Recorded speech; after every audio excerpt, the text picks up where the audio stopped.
ಬೆಂಗಳೂರಿನ ಕೋಗಿಲು ಕ್ರಾಸ್ನಲ್ಲಿ ಅಕ್ರಮ ಮನೆಗಳ ತೆರವು ಕಾರ್ಯ ನಡೆಯಿತು. ಐಟಿ ಸಿಟಿಯಲ್ಲಿ ಮನೆ ಮುರುಕ ಕೇರಳ ರಾಜ್ಯ ರಾಜಕೀಯವನ್ನ ನಡೆಸ್ತಾ ಇದೆ. ತನ್ನ ರಾಜಕೀಯದ ಬೇಳೆಯನ್ನ ಬೇಳಿಸಿಕೊಳ್ಳೋದಕ್ಕೆ ಕೇರಳದ ಮುಖ್ಯಮಂತ್ರಿ ಪಿಣರಾಯಿ ವಿಜಯನ್ ಪಾಲಿಟ್ರಿಕ್ಸ್ ಅನ್ನ ನಡೆಸ್ತಾ ಇದ್ದಾರೆ. ತಮ್ಮ ಬೇಳೆ ಬೇಯಿಸಿಕೊಳ್ಳೋದಕ್ಕೆ ಕೇರಳ ಸಿಎಂ ಧೂರ್ತ ನಾಟಕವನ್ನ ಆಡ್ತಾ ಇದ್ದಾರೆ. ಕರ್ನಾಟಕದಲ್ಲಿ ಕೇರಳದ ಎಡಪಕ್ಷಗಳು ಮತ್ತು ಕಾಂಗ್ರೆಸ್ ಸೇರ್ಕೊಂಡು ರಾಜಕೀಯ ನಡೆಸ್ತಾ ಇದ್ದಾವೆ. ರಾಹುಲ್ ಗಾಂಧಿ ಆಪ್ತ ಕೆಸಿ ವೇಣುಗೋಪಾಲ್ ಹೈ ಡ್ರಾಮಾನೇ ಸೃಷ್ಟಿಸಿದ್ದಾರೆ. ಕೆಸಿವಿ ಮತ್ತು ಪಿಣರಾಯಿ ವಿಜಯನ್ ಮನೆ ಮುರುಕ ರಾಜಕೀಯಗಳನ್ನು ಮಾಡ್ತಾ ಇದ್ದಾರೆ. ಕೇರಳ ಚುನಾವಣೆಯನ್ನೇ ಮುಂದಕ್ಕಿಟ್ಕೊಂಡು ಇಲ್ಲಿ ರಾಜಕೀಯ ಮಾಡಕ್ ಬಂದಿದ್ದಾರೆ. ಕೆಸಿ ವೇಣುಗೋಪಾಲ್ ಮುಲಾಜಿಗೆ ರಾಜ್ಯ ಸರ್ಕಾರ ಪುನರ್ವಸತಿಯ ಸಂಕಲ್ಪವನ್ನ ಮಾಡ್ತಾ ಇದೆ. ಸ್ಥಳಕ್ಕೆ ಭೇಟಿ ನೀಡಿ ಡಿಸಿಎಂ ಡಿಕೆ ಶಿವಕುಮಾರ್ ಪರಿಶೀಲನೆ ನಡೆಸಿದ್ರು. ಸರ್ಕಾರಿ ಜಾಗ ಅಕ್ರಮ ದಾಖಲೆ ಸೃಷ್ಟಿ ಅಂತ ಡಿಸಿಎಂ ಡಿಕೆಶಿ ಕಿಡಿಕಾರಿದ್ರು. ದೃಶ್ಯಗಳಲ್ಲಿ ಗಮನಿಸ್ತಾ ಇದ್ರು. ಇವತ್ತು ಡಿಸಿಎಂ ಡಿಕೆ ಶಿವಕುಮಾರ್ ಆ ಸ್ಥಳಕ್ಕೆ ಭೇಟಿಯನ್ನ ಕೊಟ್ಟು ಸ್ಥಳದ ಪರಿಶೀಲನೆಯನ್ನ ನಡೆಸಿದ್ರು. ಕೆಸಿ ವೇಣುಗೋಪಾಲ್ ಮತ್ತು ಪಿಣರಾಯಿ ವಿಜಯನ್ ಕೇರಳದ ಸಿಎಂ ಇದ್ದಾರಲ್ಲ, ಮನೆ ಮುರುಕ ರಾಜಕೀಯ ಕೆಲಸವನ್ನ ಮಾಡ್ತಾ ಇದ್ದಾರೆ. ಅಕ್ರಮವಾಗಿ ಬಂದು ಮನೆಗಳನ್ನ ಕಟ್ಕೊಂಡಿರೋರಿಗೆ ಸರ್ಕಾರ ಈಗ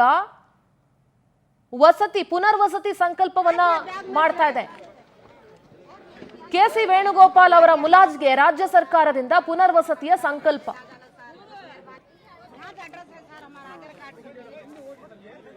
ಡಿಸಿಎಂ ಡಿಕೆ ಶಿವಕುಮಾರ್ ಸ್ಥಳಕ್ಕೆ ಭೇಟಿ ಕೊಟ್ಟು ಪರಿಶೀಲನೆ ನಡೆಸಿದ ನಂತರ ಏನು ಮಾತನಾಡಿದ್ರು? ಮುಸ್ಲಿಂ ಮತ ಬ್ಯಾಂಕ್ ಓಲೈಕೆಗೆ ಸಿಕ್ಕಾಪಟ್ಟೆ ಸರ್ಕಸ್ ನಡೆಸ್ತಾ ಇದೆ. ಕೇರಳದಲ್ಲಿ ಹೆಚ್ಚಿನ ಸಂಖ್ಯೆಯಲ್ಲಿ ಮುಸ್ಲಿಮರಿದ್ದಾರೆ. ಅಲ್ಲಿಯ ಚುನಾವಣೆಯನ್ನ ತಲೆಯಲ್ಲಿಟ್ಕೊಂಡು ತಮ್ಮ ಬೇಳೆ ಬೇಯಿಸ್ಕೊಳ್ಳೋದಕ್ಕೋಸ್ಕರ ಕರ್ನಾಟಕದ ವಿಚಾರದಲ್ಲಿ ಮೂಗು ತೂರಿಸಿದ್ದಾರೆ. ಇದಕ್ಕೂ ಕೇರಳಗೂ ಏನು ಸಂಬಂಧನೇ ಇಲ್ಲ. ಡಿಸಿಎಂ ಏನ್ ಮಾತಾಡಿದ್ರು ಕೇಳಿಸ್ಕೋಣ. ಇವರಿಗೆಲ್ಲ ವೋಟರ್ ಲಿಸ್ಟ್ ಇದೆ, ಅಕ್ಕಪಕ್ಕದಲ್ಲಿ ವೋಟರ್ ಲಿಸ್ಟ್ ಇದೆ. ಈ ಜಾಗಕ್ಕೆ ಸರ್ಕಾರಿ ಜಾಗಕ್ಕೆ ಯಾರು ವೋಟರ್ ಲಿಸ್ಟ್ ಕೊಡಕ್ ಹೋಗಲ್ಲ. ಸೊ ಇಲ್ಲಿ ಬಂದ್ ಹಾಕಿದ್ದಾರೆ, ಇವ್ರಿಗೆ ತಿಳಿಸಿದ್ದಾರೆ ತೆಗಿತೀವಿ ಅಂತ. ಅವರು ನಮ್ಗೆ ಇಲ್ಲೇ ಕನ್ಫರ್ಮ್ ಮಾಡ್ಕೊಡಿ ಅಂತ ಕೂಡ ಕೆಲವರೆಲ್ಲ ಅರ್ಜಿ ಕೊಟ್ಟಿದ್ದಾರೆ, ಕೇಳಿದ್ದಾರೆ. ಇದು ರೆಗ್ಯುಲರ್ ಆಗಿ ನಡೀತದೆ. ಸ್ಥಳೀಯ ಶಾಸಕರು ಕೂಡ ಇದ್ರ ಗಮನಕ್ಕೆ ತಂದು ಅವರು ಕೂಡ ಇಲ್ಲಿ ಮಾತಾಡಿದ್ದಾರೆ. ಅವರು ಇದನ್ನ ನಾವು ಈ ರೀತಿ ರೆಗ್ಯುಲೈಸ್ ಮಾಡಕ್ ಆಗಲ್ಲ ಇಲ್ಲಿ ಅಂತ ತಿಳಿಸಿದ್ದಾರೆ. ಯಾಕೆಂದ್ರೆ ಇಲ್ಲಿ ನೀವು ನೋಡುದಲ್ಲ, ಲೀಚೆ ಪಿಟ್ಟು ಗುಂಡಿ, ಕಸದ ಗುಂಡಿ ಎಲ್ಲ ಇತ್ತು, ಅದ್ರ ಮೇಲೆಲ್ಲ ಕಟ್ಕೊಂಡಿದ್ದಾರೆ. ಆರೋಗ್ಯ ದೃಷ್ಟಿ ಸರಿ ಇಲ್ಲ ಅಂತ ಹೇಳ್ತಾರೆ. ಇದು ಕೆಲವರೆಲ್ಲ ರಾಜಕೀಯ ಬೆರೆಸ್ತಾ ಇದ್ದಾರೆ. ಇದಕ್ಕೆ ರಾಜಕೀಯ ಎಲ್ಲ ಬೆರೆಸ್ತಾ ಇದ್ದಾರೆ. ಕೇರಳ ಸಿಎಂ ಆದಿಯಾಗಿ ಕೆಲವರು ಕಮ್ಯುನಿಸ್ಟ್ ಅವರು ಪಾಪ ಎಲೆಕ್ಷನ್ ಸೋತೋಗ್ಬಿಡ್ತಾ ಇದೀವಿ ಅನ್ನೋ ಭಯದಿಂದ ಮೈನಾರಿಟೀಸ್ಗೆ ಸಿಂಪತಿ ತೋರಿಸಲಿಕ್ಕೆ ಹೇಳ್ತಾ ಇದ್ದಾರೆ. ನಾವು ಅವ್ರಿಗೂ ಕೂಡ ಇನ್ನು ಕೋಗಿಲು ಕ್ರಾಸ್ನಲ್ಲಿ ಅಕ್ರಮವಾಗಿ ಕಟ್ಟಿದಂತಹ 188 ಮನೆಗಳ ತೆರವು ಕಾರ್ಯ ನಡೆದಿದೆ. ಇವತ್ತು ಸಿಎಂ ಸಿದ್ದರಾಮಯ್ಯ ನೇತೃತ್ವದಲ್ಲಿ ಹೈ ವೋಲ್ಟೇಜ್ ಮೀಟಿಂಗ್ ಇದೇ ವಿಚಾರವಾಗಿ. ಕೇರಳದ ಜೊತೆಗೆ ರಾಜ್ಯದಲ್ಲೂ ರಾಜಕೀಯ ಜಟಾಪಟಿಗೆ ನಾಂದಿ ಹಾಡಿದೆ ಈ ವಿಚಾರ. ತೆರವಾಗಿರೋ ಬಹುತೇಕ ಮನೆಗಳು ಮುಸ್ಲಿಂ ಸಮುದಾಯಕ್ಕೆ ಸೇರಿದೆ. ಇದೇ ಈಗ ಕೇರಳದಲ್ಲೂ ರಾಜ್ಯದಲ್ಲೂ ವೋಟ್ ಬ್ಯಾಂಕ್ ರಾಜಕೀಯಕ್ಕೆ ಕಾರಣ ಆಗಿರುವುದು.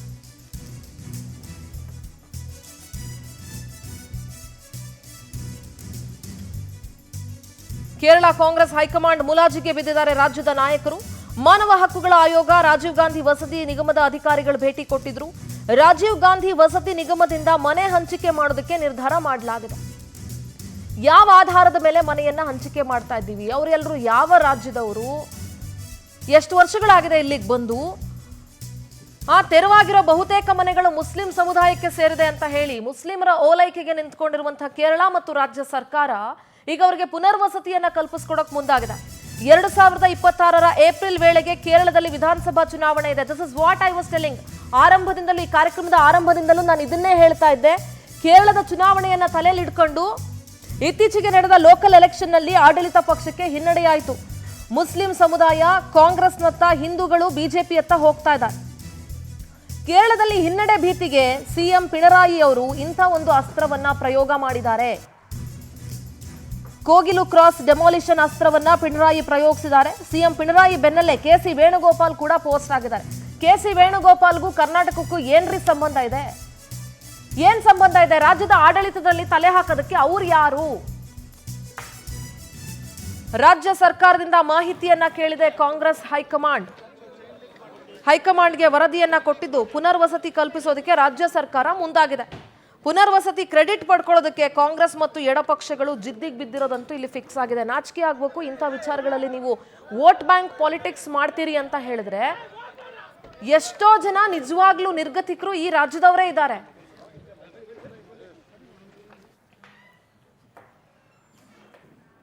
ನೋಡಿ, ಅದನ್ನ ಅವ್ರಿಗವರೇ ಫಕೀರ್ ಕಾಲೋನಿ, ಇನ್ಯಾವುದೋ ಕಾಲೋನಿ ಅಂತ ಮಾಡ್ಕೊಂಡ್ಬಿಟ್ಟಿದ್ದಾರೆ. ಅಲ್ಲಿ ಯಾವ್ಯಾವ ಧರ್ಮದವ್ರು ಎಷ್ಟೆಷ್ಟಿದ್ದಾರೆ ಅಂತ ನೋಡೋದಾದ್ರೆ, ಫಕೀರ್ ಕಾಲೋನಿಯಲ್ಲಿ 56 ಮನೆಗಳಿದಾವೆ. ಅದರಲ್ಲಿ ಮುಸ್ಲಿಂ 53 ಮನೆಗಳಿದ್ರೆ, ಹಿಂದೂಗಳದ್ದು 5 ಮನೆ ಇದೆ, ಅಲ್ಲಿ ಕ್ರಿಶ್ಚಿಯನ್ರದ್ದು ಯಾವುದೂ ಇಲ್ಲ. ಇನ್ನು ವಸೀಂ ಲೇಔಟ್ ಅಂತ ಅವರೇ ಒಂದು ಮಾಡ್ಕೊಂಡಿದ್ದಾರೆ. ಫಕೀರ್ ಲೇಔಟು, ವಸೀಂ ಲೇಔಟು, ಇದು ಯಾವ ಲೇಔಟ್? ಇದು ಯಾರು ಮಾಡಿರೋ ಲೇಔಟ್ ಇದು? ಅದರಲ್ಲಿ 45 ಜನ ಮುಸ್ಲಿಮ್ರಿದ್ದಾರೆ, ಹಿಂದೂಗಳ 5 ಜನ ಇದ್ದಾರೆ ಈ ಫಕೀರ್ ಕಾಲೋನಿಯಲ್ಲಿ. ಇನ್ನು ವಸೀಂ ಲೇಔಟ್ ಬಗ್ಗೆ ನೋಡೋದಾದ್ರೆ,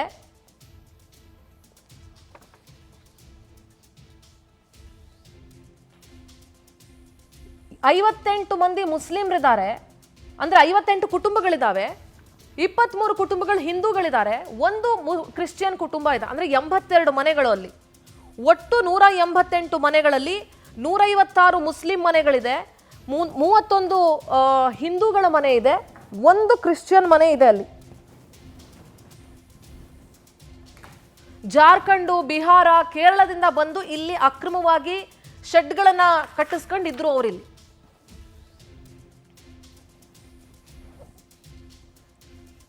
ಹಾಗಾದ್ರೆ ಇದೇ ವಿಚಾರಕ್ಕೆ ಬಿಜೆಪಿ ನಾಯಕರು ಏನೆಲ್ಲ ಮಾತಾಡಿದ್ದಾರೆ ಕೇಳಿಸ್ಕೊಳ್ಳಿ. ಕೇರಳದ ಮುಂದೆ ತಲೆ ಬಗ್ಗಿಸಿ ನಿಂತಿದೆ. ಇದು ಕರ್ನಾಟಕಕ್ಕೆ ಮಾಡಿದಂಥ ಅವಮಾನ, ಕಾಂಗ್ರೆಸ್ ಪಾರ್ಟಿ ಮಾಡಿದಂಥ ಅವಮಾನ. ಎಲ್ಲ ವಿಚಾರದಲ್ಲೂ ಈ ಸರ್ಕಾರ, ಸಿದ್ದರಾಮಯ್ಯನವರ ಕಾಂಗ್ರೆಸ್ ಸರ್ಕಾರ ಇವತ್ತು ಕರ್ನಾಟಕದ ಮಾನ ಮರ್ಯಾದೆಯನ್ನು ಹರಾಜಾಕ್ಬಿಟ್ರು. ಇವತ್ತು ದೇಶದ ಮುಂದೆ, ರಾಜ್ಯದ ಜನಗಳ ಮುಂದೆ ಕ್ಷಮಾಪಣೆ ಕೇಳಬೇಕು ಕಾಂಗ್ರೆಸ್ ಅವರು. DCM, CM ಹೇಳಿಕೆ ಒಂದೇ ಇರಬೇಕಾಯ್ತು. ನಮ್ಮ ನೆಲದ ವಿಚಾರ ಬಂದಾಗ ಒಂದೇ ಇರಬೇಕಾಯ್ತು, ಒನ್ ಸ್ಟ್ಯಾಂಡ್. ಕೋಗಿಲು ಬಳಿ, ಕೋಗಿಲು ಲೇಔಟ್ನಲ್ಲಿ ಯಾರು ಅತಿಕ್ರಮ ಪ್ರವೇಶ ಮಾಡಿ ಬೇರೆಯವರ ಜಾಗಗಳಲ್ಲಿ, ಜಮೀನಿನಲ್ಲಿ ಗುಡಿಸಲುಗಳನ್ನು ಹಾಕಿದ್ರು, ಅದನ್ನೆಲ್ಲವನ್ನು ತೆರವುಗೊಳಿಸ್ತಕ್ಕಂಥ ಕೆಲಸವನ್ನ ಸರ್ಕಾರ ಮಾಡಿತ್ತು. ನಮಗೆ 3-4 ವರ್ಷದಿಂದ ಒಂದು ವಿಷಯ ಬರ್ತಿತ್ತು, ಈಗಲೂ ಕೂಡ ಅನೇಕರು ಮಾತಾಡ್ತಿದ್ದಾರೆ, ಅಲ್ಲಿ ರೋಹಿಂಗ್ಯಾಗಳು ವಾಸವಾಗಿದ್ದಾರೆ, ಅವರನ್ನೆಲ್ಲ ತಕ್ಷಣ ತೆರವುಗೊಳಿಸಬೇಕು ಅಂತೇಳಿ ಹೋರಾಟಗಳು ಮಾಡಿದ್ದನ್ನು ನಾವು ನೋಡಿದ್ವಿ.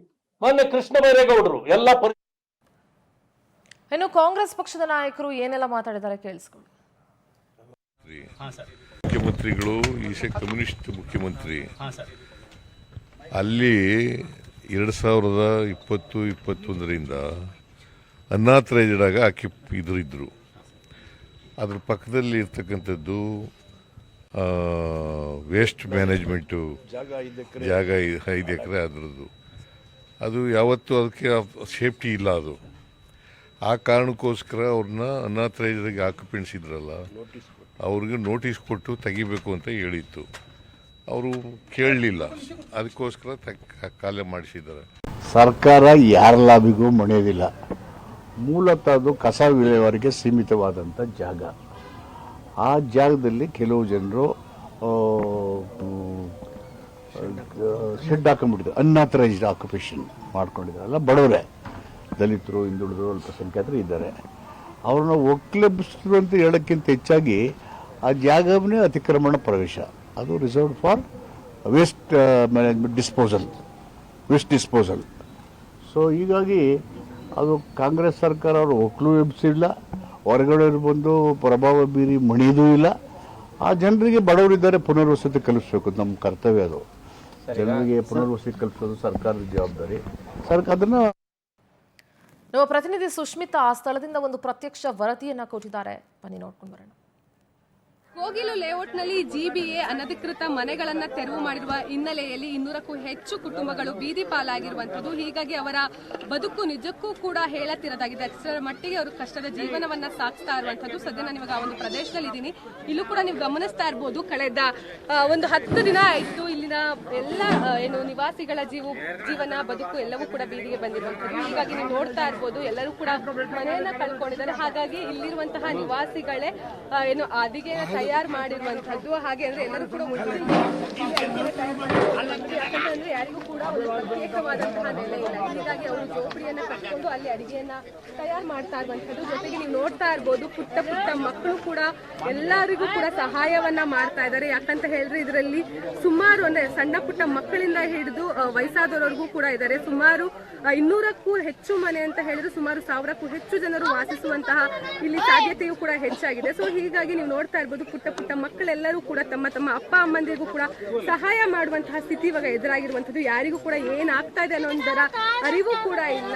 ಹೀಗಾಗಿ ಎಲ್ಲರೂ ಕೂಡ ಒಂದು ರೀತಿಯಲ್ಲಿ ಕಷ್ಟದ ಜೀವನವನ್ನ ಸಾಗಿಸ್ತಾ ಇರುವಂತದ್ದು ನೀವು ನೋಡ್ತಾ ಇರ್ಬೋದು. ನಿಜಕ್ಕೂ ಕೂಡ ಈ ರೀತಿಯಲ್ಲಿ ಇವರ ಬದುಕು ದುಸ್ತರ ಆಗತ್ತೆ ಅಂತ ಹೇಳಿದ್ರೆ ಹಾಗಾದ್ರೆ ಇವರೆಲ್ಲ ಎಲ್ಲಿ ಹೋಗ್ಬೇಕು, ನಾವೆಲ್ಲ ಏನ್ ಮಾಡ್ಬೇಕು ಅಂತ ಹೇಳಿ ಇವರೆಲ್ಲರೂ ಕೂಡ ಪ್ರಶ್ನೆಯನ್ನ ಮಾಡ್ತಾ ಇರುವಂತದ್ದು. ನಮಗೊಂದು ಶಾಶ್ವತ ನೆಲೆಯನ್ನ ಇಲ್ಲಿ ಕಲ್ಪಿಸ್ತೀವಿ. ಯಾಕಂತ ಹೇಳಿದ್ರೆ ಅನೇಕ ವರ್ಷಗಳಿಂದ ನಾವು ಇಲ್ಲಿ ಜೀವನವನ್ನ ಸಾಗಿಸ್ತಾ ಇದೀವಿ. ಬೇರೆ ಊರುಗಳಿಂದ ಬಂದು ಇಲ್ಲಿ ನಾವು ಒಂದು ಸಣ್ಣ ಪುಟ್ಟ ಮನೆಯನ್ನ ಕಟ್ಕೊಂಡು ಜೀವನವನ್ನ ಸಾಗಿಸ್ತಾ ಇದ್ವಿ. ಅದೇ ಈ ರೀತಿಯಲ್ಲಿ ಮನೆಯನ್ನ ಹೊಡೆದು ಹಾಕಿದ್ದಾರೆ. ಹೀಗಾಗಿ ನಾವೆಲ್ಲರೂ ಕೂಡ ಬೀದಿ ಬಿದ್ದಿದ್ದೀವಿ ಅಂತ ಹೇಳಿ ಎಲ್ಲರೂ ಕೂಡ ಕಣ್ಣೀರನ್ನ ಹಾಕ್ತಾ ಇರುವಂತದ್ದು. ನನ್ನ ಜೊತೆ ಸಾಕಷ್ಟು ಜನರಿದ್ದಾರೆ, ಅವ್ರನ್ನೆಲ್ಲರನ್ನೂ ಕೂಡ ಮಾತಾಡ್ತಾ ಹೋಗ್ತೀನಿ. ಅವರ ಪರಿಸ್ಥಿತಿ ಯಾವ ರೀತಿಯಲ್ಲಿದೆ, ಸುಮಾರು ಎಷ್ಟು ಜನ ಇಲ್ಲಿ ವಾಸ ಮಾಡ್ತಾ ಇದ್ದಾರೆ ಎಲ್ಲವನ್ನೂ ಕೂಡ ಅಂತ.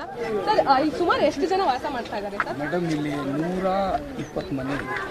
120 ಮನೆಯಲ್ಲಿ 80 ಮನೆ ಫಕೀರ್ ಅವ್ರದ್ದಿದೆ, ಮಿಕ್ಕಿದ ಲೋಕಲ್ ಅವ್ರದ್ದು ಇದೆ. ಟೋಟಲ್ 120 ಮನೆ ಇಲ್ಲಿಂದ. ಓಕೆ, ಕೆಳಗಡೆ ಎಷ್ಟಿದೆ ಅದು ಗೊತ್ತಿಲ್ಲ. ಇಲ್ಲಿ ಟೋಟಲ್ ಎಲ್ಲ ಸೇರಿ 200 ಮನೆ. ಓಕೆ ಸರ್, ಇಲ್ಲಿ ಅಂದ್ರೆ ಇವಾಗ ಎಲ್ಲರಿಗೋಸ್ಕರ ಒಟ್ಟಿಗೆ ಅಡಿಗೆ ಮಾಡ್ತಾ ಇರೋದಾ ಹೇಗೆ? ಸರಿ ಮೇಡಮ್, ಎಲ್ಲರಿಗೆ ಒಟ್ಟಿಗೆ ಅಡುಗೆ ಮಾಡ್ತಾರೆ. ನಿಮ್ಮಂಥವ್ರು ಯಾರ್ಯಾರೋ ಕೊಡಿಸ್ತಾವ್ರೆ ನೋಡಿ. ಇವರು ನೆನ್ನೆ ತಂದು ಕೊಟ್ಟರು 2 ಮೂಟೆ. ಏನೋ ಅವ್ರ ಕೈಯಿಂದ ಎಷ್ಟೆಷ್ಟು ಆಗ್ತೈತೆ ಅವ್ರು ತಂದು ಕೊಡ್ತಾವ್ರೆ. ಅಂದ್ರೆ ಬೇರೆಯವ್ರು ಸಹಾಯ ಮಾಡ್ತಾವ್ರೆ. ಇಲ್ಲಿಂದ ಸಿಟಿ ಊರಿಪಾಳ್ಯ, ಇದು ಸುಲ್ತಾನ್ ಪಾಳ್ಯ, ಆರ್ ಟಿ ನಗರ, ಅಲ್ಲಿಂದ ಎಲ್ಲ ತಂದು ಕೊಡ್ತಾವ್ರೆ ಜನ. ಕಂಬಳಿ ಎಲ್ಲ ತಂದು ಕೊಡ್ತಾವ್ರೆ. ಎಲ್ಲ ಬೆಡ್ಶೀಟು. ಮಕ್ಕಳ ಪರಿಸ್ಥಿತಿ ಹೇಗೆ ಸರ್? ಮಕ್ಕಳು ಮಕ್ಕಳಿಗೆ ಅದೇ ಬಂದಿರೋದು ಟಾರ್ಪಲ್ ಅದು ಇದು ಎಲ್ಲರೂ ತಂದು ಕೊಡ್ತಾವ್ರೆ. ಅದ್ರಲ್ಲಿ ಏನೋ ಜೀವನ ಮಾಡ್ಕೊಂಡು ಹೋಗ್ತಾ ಇದ್ದೀವಿ. ಅದೇನೋ ಇವಾಗ ಪರಿಹಾರ ಮಾಡಿಕೊಟ್ರೆ ಸಾಕು. ಇವಾಗ ನೀವು ನೋಟಿಸ್ ಕೊಟ್ಟರು ಅಂತ ಹೇಳಿದ್ರು, 2 ನೋಟಿಸ್ ಕೊಟ್ಟರು ಅಂತ ಅವ್ರಿಗೆ ತಪ್ಪಲಿಲ್ಲ. ನೋಟಿಸು ಸೇರ್ತಾ ಇದ್ರೆ ಅವ್ರೇನೋ ಹುಷಾರಾಗಿ ಏನೋ ಒಂದು ಮಾಡ್ಕೊತಾ ಇದ್ರು. ಇವರೆಲ್ಲ ಹೇಳ್ತಾವ್ರೆ ದೊಡ್ಡ ದೊಡ್ಡ ಅಧಿಕಾರಿ ನೋಟಿಸ್ ಕೊಟ್ರಿ, ನೀವು ಹೆಂಗೆ ಇದು ಮಾಡಿದ್ರಿ. ಅದು ಅವ್ರಿಗೆ ಗೊತ್ತೇ ಇಲ್ಲ. ನೋಟಿಸ್ ಅಂದ್ರೆ ಏನು ಗೊತ್ತು ಅವ್ರಿಗೆ? ಅವ್ರು ಓದಿದ್ರೆ ಗೊತ್ತಿರುತ್ತೆ. ಅವ್ರು ಭಿಕ್ಷೆ ಬೀಳೋರು, ಬೆಳಗ್ಗೆ ಹೋದ್ರೆ ಸಾಯಂಕಾಲ ಬರ್ತಾರೆ. ಅವ್ರು ಇರಲಿಲ್ಲ. ಬೆಳಗ್ಗೆ ಜಾವ 6 ಗಂಟೆಗೆ ಸಿಲಿಂಡರ್ ಎತ್ಕೊಳ್ಳಿ ಅಂತ ಹೇಳಿದ್ರಂತೆ. ಅಷ್ಟು ಬೇಗ ಅಷ್ಟೇ ಆಗಿದೆ. ನಿನ್ನೆ ಜಮೀರ್ ಅಹಮದ್ ಸಾಹೇಬ್ರು ಬಂದಿದ್ರು, ಏನು ಹೇಳ್ಬಿಟ್ಟು ಹೋದ್ರು ಅವ್ರ ಕಡೆಯಿಂದ. ಇವತ್ತೇನೋ ಇದು ಮಾಡ್ತೀನಿ, ಎಲ್ಲರಿಗೂ 3 ಹೊತ್ತು ಊಟನೂ ಇಲ್ಲ.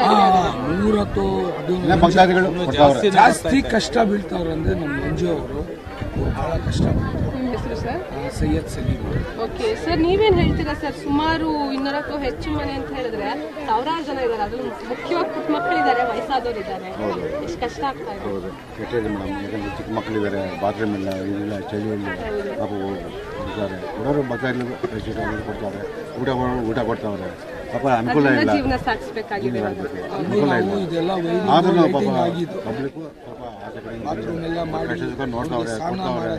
ಆದ್ರೂ ಪಾಪ ಅವ್ರಿಗೆ ಅನುಕೂಲ ಇಲ್ಲ. ಈ ಚಳಿಗೆ ಪಾಪ ಮಕ್ಕಳು, ಚಿಕ್ಕ ಚಿಕ್ಕ ಮಕ್ಕಳು ಇರ್ಲಕ್ಕವ್ರೆ. ಅದರಿಂದ ನಮ್ಮ ಗೌರ್ಮೆಂಟ್ ಸರ್ಕಾರ ಏನೋ ಸ್ವಲ್ಪ ಇದಾಗುತ್ತೆ, ಅವ್ರಿಗೆ ಅನುಕೂಲ ಆಗ್ತದೆ ಸಾಕು. ಓಕೆ, ಸೊ ಇದಿಷ್ಟು ಇಲ್ಲಿರುವಂತಹ ನಿವಾಸಿಗಳು ಹೇಳ್ತಾ ಇರುವಂತದ್ದು. ಎಲ್ಲರೂ ಹೇಳ್ತಾ ಇರೋದು ಒಂದೇ, ಪುಟ್ಟ ಮಕ್ಕಳಿದ್ದಾರೆ, ವಯಸ್ಸಾದವರು ಇದ್ದಾರೆ, ಹೆಣ್ಮಕ್ಳಿದ್ದಾರೆ, ಒಂದು ಶೌಚಾಲಯದ ವ್ಯವಸ್ಥೆ ಇಲ್ಲ. ಜೊತೆಗೆ ಕೆಲವೊಂದಿಷ್ಟು NGOಗಳಾಗಿರ್ಬೋದು ಅಥವಾ ಕೆಲವೊಂದಿಷ್ಟು ಸಾಮಾಜಿಕ ಕಾರ್ಯಕರ್ತರು ಏನಿದ್ದಾರೆ ಅವರೆಲ್ಲರೂ ಕೂಡ ಸಹಾಯ ಮಾಡ್ತಾ ಇದ್ದಾರೆ. ಹೀಗಾಗಿ ಇಲ್ಲಿರುವಂತಹ ನಿವಾಸಿಗಳು ಯಾರೆಲ್ಲ ಇದ್ದಾರೆ, ಸಂತ್ರಸ್ತರು ಯಾರಿದ್ದಾರೆ, ಅವರೆಲ್ಲರಿಗೂ ಕೂಡ ಒಟ್ಟಿಗೆ ಅಡಿಗೆಯನ್ನ ಮಾಡ್ತಾ ಇರುವಂತದ್ದು. ನಿಜಕ್ಕೂ ಕೂಡ ಸರ್ಕಾರ ಇದ್ರ ಬಗ್ಗೆ ಮುಂದಿನ ದಿನಗಳಲ್ಲಿ ಯಾವ ರೀತಿಯ ಕ್ರಮಗಳನ್ನ ಕೈಗೊಳ್ಳುತ್ತೆ ಅಂತ ಕಾದ್ ನೋಡ್ಬೇಕಾಗಿದೆ. ಕ್ಯಾಮ್ರಾ ಪರ್ಸನ್ ಧನರಾಜ್ ಜೊತೆ Sushmita Poojari, power TV, Bengaluru. Yes, ಇದರಲ್ಲಿ ಹಲವಾರು ವಿಚಾರಗಳನ್ನ ನಾವು ಚರ್ಚೆ ಮಾಡಬೇಕಾಗುತ್ತೆ. ಒಂದು, ಕೇರಳ ಸರ್ಕಾರಕ್ಕೆ ಇಲ್ಲಿನ ವಿಚಾರದಲ್ಲಿ ಏನ್ ಕೆಲಸ? ನಿಮ್ಮ ರಾಜ್ಯ ನೀವು ನೋಡ್ಕೊಳ್ಳಿ ಸ್ವಾಮಿ, ನಮ್ಮ ರಾಜ್ಯದ ನಮಗೆ ಗೊತ್ತಿದೆ ನಾವು ಏನು ಮಾಡಬೇಕು ಅಂತ. ನಮ್ದು ಸರ್ಕಾರ ಇದೆ. ಕೇರಳ ಸರ್ಕಾರದ ಮಾತನ್ನ ಕೇಳಿಕೊಂಡು ಕಾಂಗ್ರೆಸ್ ಸರ್ಕಾರ ನಿರ್ಧಾರ ಮಾಡಬೇಕಾ, ಅಥವಾ ಕಾಂಗ್ರೆಸ್ನ ಹೈಕಮಾಂಡು ಇಲ್ಲಿ ರಾಜ್ಯದ ಆಡಳಿತವನ್ನ ನಡೆಸೋದಕ್ಕೆ ಕಾಂಗ್ರೆಸ್ ಹೈಕಮಾಂಡ್ ಬರಬೇಕಾ? KC ವೇಣುಗೋಪಾಲ್ ಅವ್ರಿಗೂ ಕರ್ನಾಟಕಕ್ಕೂ ಏನು ಸಂಬಂಧ ಇದೆ?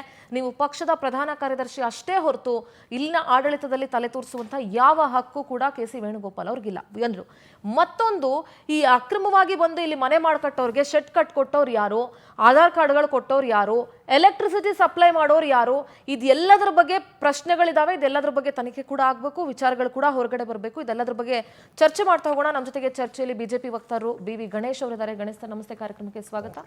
ಕಾಂಗ್ರೆಸ್ ವಕ್ತಾರರು ರಘು ದೊಡ್ಡೇರಿ ಅವರಿದ್ದಾರೆ. ರಘುಜಿ ನಮಸ್ತೆ, ಕಾರ್ಯಕ್ರಮಕ್ಕೆ ಸ್ವಾಗತ ನಿಮಗೆ. ಹಾಗೆ ಹಿರಿಯ ವಕೀಲರು ಲೋಹಿತ್ ಅವರಿದ್ದಾರೆ. ಲೋಹಿತ್ ಜಿ ನಮಸ್ತೆ, ಕಾರ್ಯಕ್ರಮಕ್ಕೆ ಸ್ವಾಗತ. ನಮಸ್ಕಾರ ಸಿಂಧುರಾಜಿ. ಎಸ್, ಒಂದು ಸ್ಮಾಲ್